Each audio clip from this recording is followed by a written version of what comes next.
after the Prime Minister's chief advisor, Dominic Cummings, dominated headlines over the weekend after breaching lockdown regulations by travelling 260 miles from his home in London to the northeast. We've spoken to Durham County Council leader Simon Henig to get his perspective on the matter.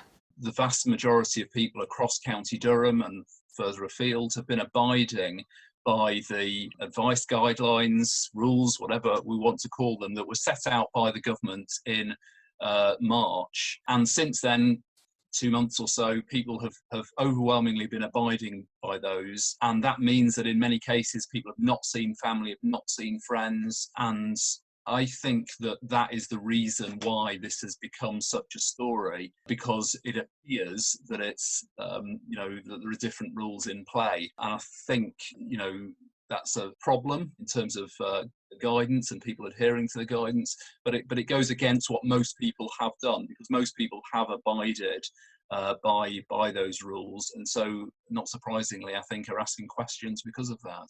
With many different opinions on this issue, many are concerned about the impact this will have on the northeast. Infection rate, obviously, in the northeast is obviously, we know, still at the high end compared with other parts of the country.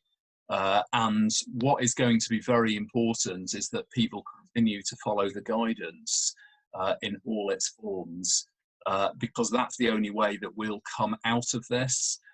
So if people stop following that guidance, and I think particularly after the 1st of June, when the test and trace system comes into being, it's going to be really important that people with symptoms do stay at home. Ultimately, that's the only way that we're going to start returning to any sort of normality.